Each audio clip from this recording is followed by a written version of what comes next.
Hey everyone, Farid here from the Rational Farid. So look, you know how billions of people see Quran as the absolute pinnacle? Perfect, clear, unchanging word of God, right? The kind of book you'd expect to be, I don't know, incredibly easy to understand if it's supposed to guide everyone? Well, check this out. What if I told you that for over 1,000 years, the most brilliant minds who dedicated their entire lives to studying this very book were left utterly stumped by its structure, like genuinely confused, grappling to make sense of things that just didn't line up? See, it turns out, despite claims of perfect clarity, the Quran has some, let's just call them, unique organizational features. Stuff like verses revealed years and years apart in totally different situations, just kinda mashed together. Sometimes, even within the same sentence, it jumps topics so wildly, it'll make your head spin. And I'm not just saying this. We're talking about issues so clear, so, well, frankly ridiculous, that even classical Islamic scholars couldn't help but point them out in their own commentaries. Stick around, because in this video, I'm going to show you exactly what this looks like, with some undeniable examples, including one specific verse that is, hands down, the most bizarrely structured piece of text you might ever read. You ready to see the level of incoherence that's been hiding in plain sight for centuries? Let's dive in. Okay. So where does this structural mess even begin? Well, let's start with the big picture. The way the surahs, the chapters, are organized in the final book we have today. See, the Quran wasn't just delivered in one perfect PDF from the sky, right? The traditional narrative is that it was revealed piecemeal over about 23 years of Muhammad's life. This period is roughly split into two main phases: the Meccan period, which was earlier, when Muhammad was in Mecca, and the Medinan period, after he migrated to Medina and became a political and military leader. Now, generally speaking, the verses from the Meccan period tend to focus more on core beliefs, the oneness of God, the afterlife, judgment, basic morality. Think fiery sermons about faith. The Medinan verses, on the other hand, often deal with practical stuff you need when you're building a community and a state. Laws about marriage, inheritance, warfare, dealings with other tribes. It makes sense, right? Different contexts, different types of revelation. So, you'd think logic would dictate that when this was all finally compiled, it would be arranged either chronologically, telling the story as it unfolded, or perhaps grouped thematically, all the faith stuff together, all the law stuff together. That would make it, easy to follow. But nope, the final order of the surahs in the Quran, it's mostly arranged by length. The longest surahs are generally at the beginning, and they get shorter towards the end. And because of that, guess what happens? You get verses revealed in Mecca, dealing with those early foundational faith concepts, suddenly appearing smack dab in the middle of a surah that's overwhelmingly Medinan, dealing with complex legal rulings or descriptions of battles that happened years later. And vice versa. You find Medinan verses tucked into otherwise Meccan surahs. Trying to read the Quran straight through, trying to understand the historical context of why a verse was revealed, or how it fits into the unfolding story or argument, becomes incredibly difficult when you're constantly bouncing back and forth across years and different societal contexts within the same chapter. It's honestly like someone took a detailed history textbook covering, say, the Roman Empire and the Industrial Revolution, chopped both books up sentence by sentence, and then just pasted them back together based on how many words were in each sentence. You'd get a sentence about Roman legions, immediately followed by one about steam engines, then back to gladiators.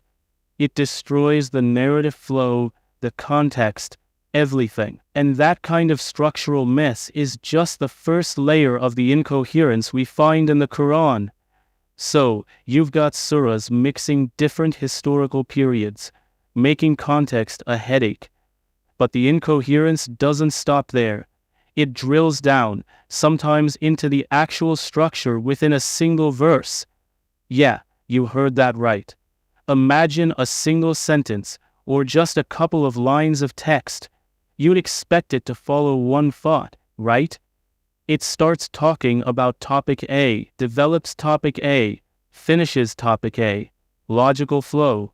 Basic writing 101. But in the Quran, you'll encounter verses that start discussing one subject, say a specific event or ruling from one time. And then, mid-sentence, it abruptly jumps to something completely different. Often, something that happened years later in a totally different situation. And just as suddenly, it might jump back to the original topic it started with. It's not like reading a chapter that transitions themes. This is like getting whiplash within a single sentence. You're trying to follow point A, and suddenly you're hit with point B from the future, only to be yanked back to point A. Honestly, picture trying to have a conversation like that. You're telling your friend about what you had for breakfast, right? So this morning I had eggs and toast. And then out of nowhere, you just blurt, and remember that time we went skydiving 5 years ago? That was crazy. And then immediately finish with, and my toast was a little burnt. What? Your friend would look at you like you'd lost your mind. They'd have zero idea how skydiving relates to your breakfast. That's the kind of jarring, disruptive topic jump you can find happening within what's supposed to be a single coherent unit of revelation in the Quran. It completely breaks any sense of logical progression or narrative flow. And it leaves readers, and yes, scholars, scratching their heads, trying to figure out why these vastly different pieces are glued together like that. Now, you don't have to take my word for it, because we have a perfect, undeniable example of this kind of internal verse chaos that's so famous, even classical Islamic commentators couldn't help but highlight just how unusual it is. And that brings us to Quran 5, verse 3. Alright, let's bring out Exhibit A for internal verse chaos. Quran, chapter 5, verse 3. This verse is incredibly well known, and not just for its content about forbidden foods. It's famous, particularly among scholars, for its utterly bizarre, discontinuous structure. According to the overwhelming consensus of classical Islamic scholarship, this single verse is a patchwork of revelations from different times, stitched together in a way that defies chronological or thematic logic. Forbidden to you is that which dies of itself, and blood and flesh of swine, and that on which any other name than that of Allah has been invoked, and the strangled animal, and that beaten to death, and that killed by a fall, and that killed by being smitten with the horn, and that which wild beasts have eaten, except what you slaughter, and what is sacrificed on stones set up for idols, and that you divide by the arrows, that is a transgression. Okay, pretty straightforward, right? This section lists various prohibited foods and practices, basically dietary laws and forbidding pagan rituals involving idols and arrows. According to Islamic tradition and numerous commentaries, this part of the verse was revealed around the 6th year of Hijrah, specifically in the context of the Pact of Hudaybiyah. Makes perfect sense. It's a ruling given at a specific time. But then, get ready for this jump. The very next phrase in the same verse takes us here. This day have those who disbelieve despaired of your religion, so fear them not, and fear me. This day have I perfected for you your religion and completed my favor on you, and chosen for you Islam as a religion. Whoa, wait a minute. What just happened? We were talking about pork and idols, and suddenly we're on the perfection of religion, disbelievers despairing, and God completing his favor? This isn't just a topic change, it's a massive theological statement. And here's the kicker. confirmed by the same scholars who study this book intensely.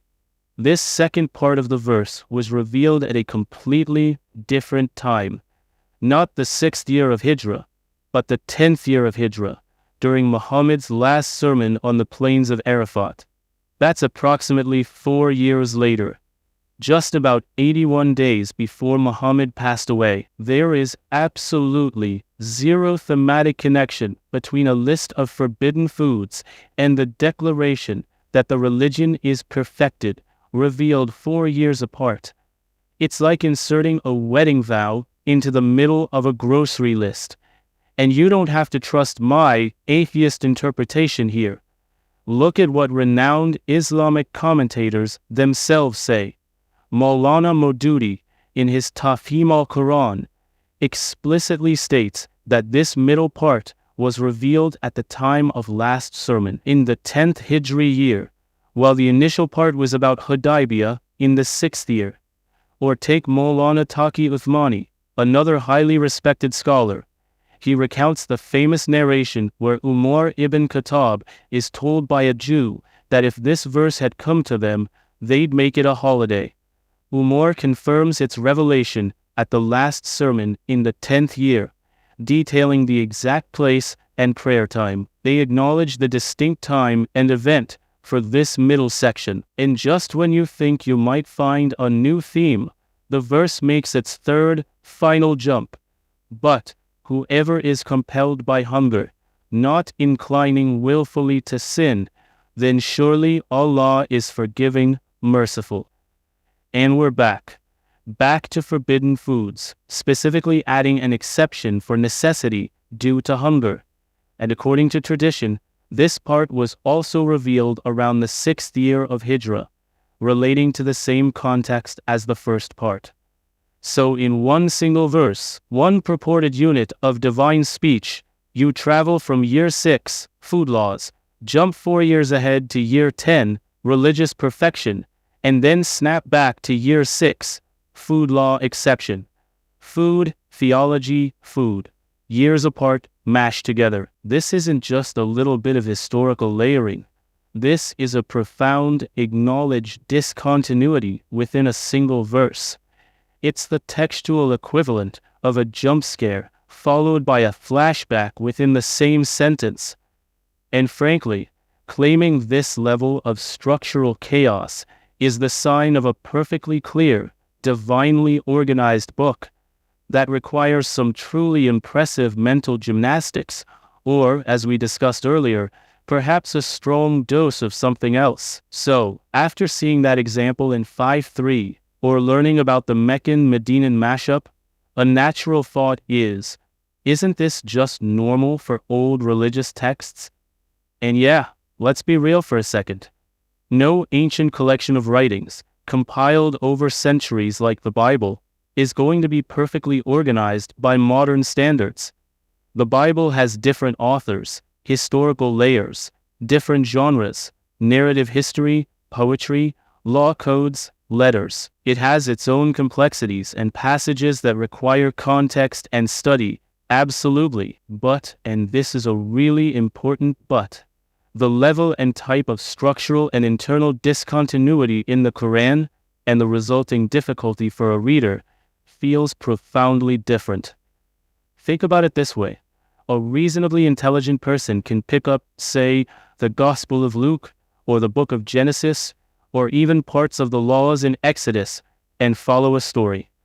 They can understand a narrative arc, grasp the basic point of a teaching, or see how a set of rules is being laid out.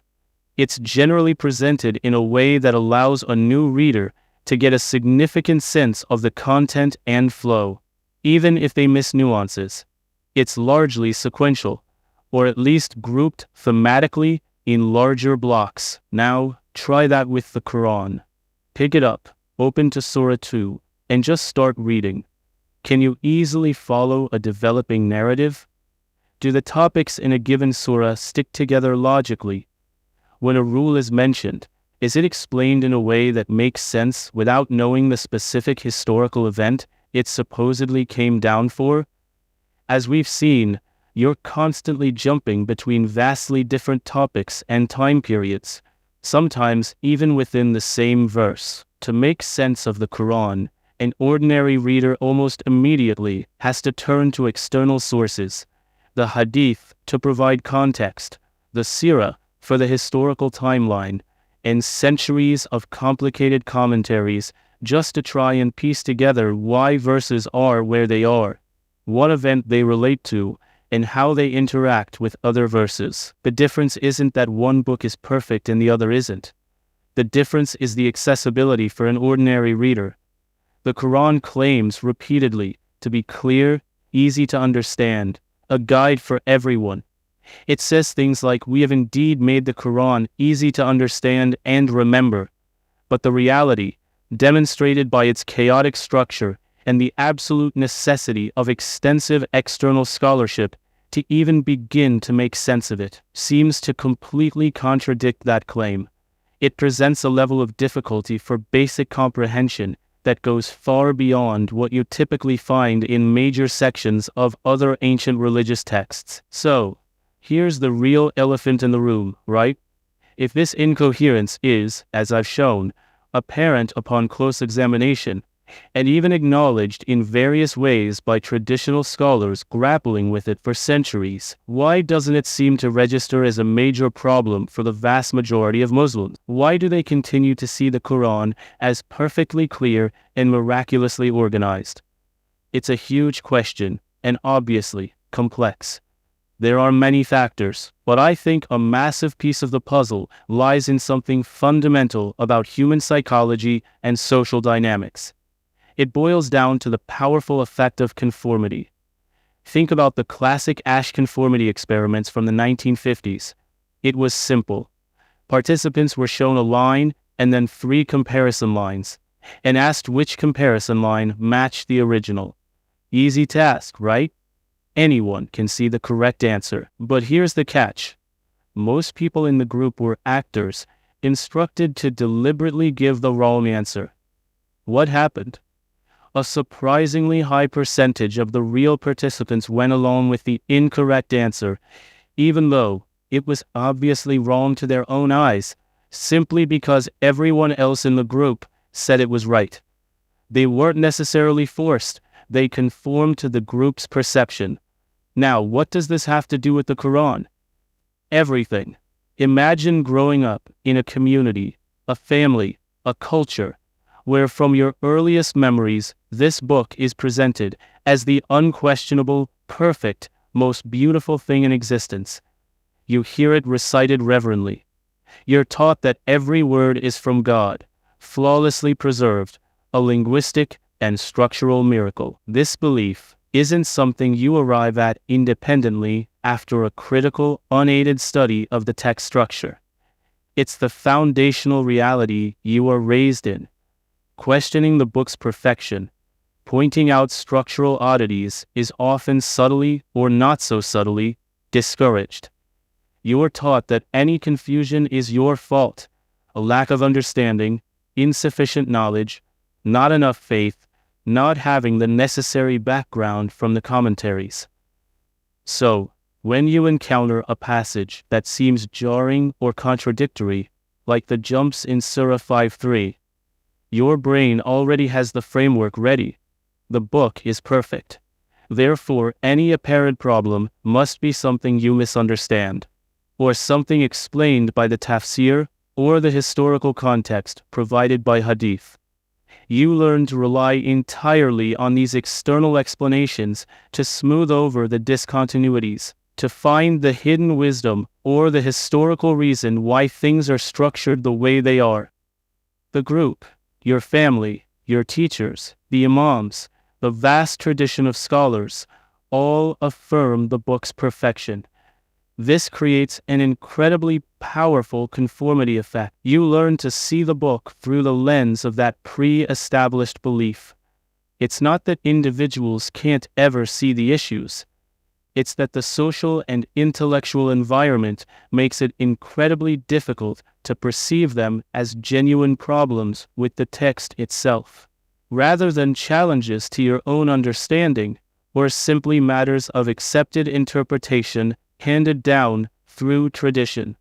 It's a profound demonstration of how deeply our perceptions can be shaped by the beliefs and norms of the groups we belong to, often leading us to accept things that might seem, well, ridiculously incoherent if viewed without that conformity filter. So let's bring it all back together. We've seen how the Quran, despite claims of being perfectly organized and crystal clear, has a structure that's, well, profoundly messy.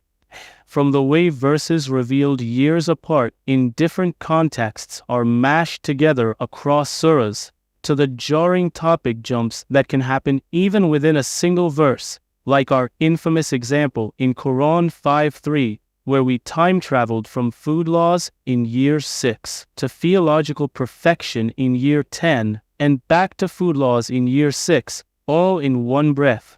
We've seen how this isn't just academic nitpicking. It makes the book genuinely difficult for an ordinary person to understand without relying heavily on centuries of external commentary, which really flies in the face of its own claims of being easy. And we've touched on how powerful social dynamics and conformity might play a role in why this apparent incoherence doesn't register as a fundamental problem for so many believers. The evidence from the text itself, and even from the challenges acknowledged by its most dedicated historical scholars, points to a book with a truly ridiculous level of incoherence. It simply doesn't fit the description of a perfectly clear, flawlessly organized, divinely easy to understand text. And honestly, when you look at it this way, perhaps the most remarkable miracle associated with the Quran isn't its claimed divine origin or clarity, but the incredible human capacity for belief and social conformity that allows billions to perceive divine order and perfection in a structure that, upon critical examination, seems profoundly disordered. All right, that was a deep dive. What do you think about the structural incoherence of the Quran? Have you encountered these issues when reading it? Do you have a different perspective or explanation for these points? I really want to hear your thoughts. So let me know in the comments below. Let's keep this conversation rational and respectful. If you found this exploration thought-provoking, if it challenged you to think differently, please do me a solid. Smash that like button. Share this video with anyone who might be interested in looking at religious texts from a critical perspective. And if you haven't already, hit that subscribe button and the notification bell so you don't miss future videos from the Rational Farid. Thanks so much for watching, and I'll see you in the next video.